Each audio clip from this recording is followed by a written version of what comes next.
सास अम्मी हो सकती नहीं, है? मेरा बहुत बहुत ज्यादा I am against this notion. सास सास रहेगी और बहू भी बेटी नहीं हो सकती। सबसे बड़ा झूठ ये होता है, शायद सास अम्मी बन जाए, शायद सास मां बन जाए, अगर वो पहले बहू को बेटी मान ले तो। बेटी अगर 12 बजे सो के उठे ना, उसको ताना नहीं मिलेगा। ठीक, अब वो क्या, तो मेरी बेटी, ये मेरी तीवर की है, मेरी बेटियों जैसी, मैंने उसको बेटी बना के रखूंगी। अलविदाई के वक्त क्या क्या बोलते हैं, फिक्र मत करो समधन, मैं उसको बेटी बना के रखूंगी। तुम्हारी बेटी तो रात को लेट भी सो जाती है, सुबह लेट उठती है, सुबह उठ के नाश्ता नहीं बनाती पूरे घर का, उसके ऊपर कोई जिम्मेदारी नहीं है। वो जब चाहे कह सकती है मम्मी मैं जा रही हूं फ्रेंड्स के साथ। तुम्हारी बहू ये कर सकती है? अगर वो नहीं कर सकती तो डोंट कॉल हर बेटी, वो तुम्हारी बहू है। और अगर वो तुम्हारी बहू है तो फिर तुम मां का दर्जा एक्सपेक्ट नहीं करो उससे। तो तुम्हें वो सास बन के तुम सास रहोगी फिर उसके लिए। प्रॉब्लम पता क्या आता है बहू और सास का? हम मर्दों का प्रॉब्लम ये है, हमें बहू में बीवी में मां चाहिए होती है।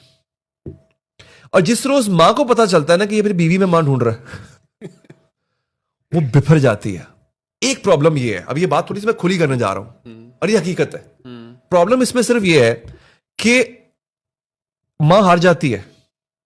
मां 24 घंटे मां रह सकती है, वो जो बीवी है ना, वो दिन को मां रह सकती है, रात को गर्लफ्रेंड बन जाती है।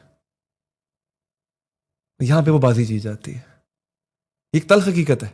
इसीलिए आप नोट करें कि वो जो मां होती है वो फिर जंग लड़ती है, वो अपने सारे हथियार निकाल लेती है। सबसे बड़ा हथियार क्या होता है? तू मेरा पुत्र ही नहीं तो मेरा बेटा ही नहीं। अच्छा, वो ये जब वो लड़का कह दे ना कि मैं अफोर्ड करता हूँ, मैं सेपरेट होना चाह रहा हूँ, या फैमिली बड़ी एक्सटेंड हो गई है, घर में मसले मसाइल भी चल रहे हैं, तो मुझे इस्लाम कहता है कि मैं अलग भी हो सकता हूँ और होना चाहिए, तो हमारे यहाँ पे वो एक क्राइम समझा नहीं जाता? जिस तरह से वो मुंडा अलग हो गया है, हाँ, उसको कहते हैं तो बड़ी अफसोस की बात है, तो तुम्हारा बेटा अलग माँ हो प्यो गया। छड़ते ने। मतलब ये क्या है, इसमें क्या बुराई है? मतलब कभी भी हम इसको खुशी खुशी एक्सेप्ट नहीं करते, इसको हम एक बैड थिंग समझते हैं कि किसी का अलग हो जाना इट मींस कि बहुत ही कोई बुरी चीज हो गई है।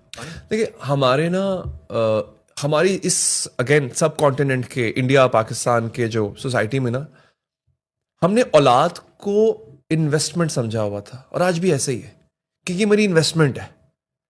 और इन्वेस्टमेंट एक टाइम के बाद जब वो आपका जब वो फल देना शुरू करती है ना, तो आपको फल खाना होता है ना उसका। अगर वो कोई और ले जाए, दरख्त आप लगाओ, फल कोई और खा रहा हो, गुस्सा तो आपको आएगा। अब प्रॉब्लम ये है, जब आप औलाद को इन्वेस्टमेंट समझोगे और फिर शादी होने के बाद आप ये एक्सेप्ट ही नहीं करोगे, आप ये कबूल ही नहीं करोगे, now he has to share his time, life, finance, attention with someone else, and a major part of all this will go to someone else.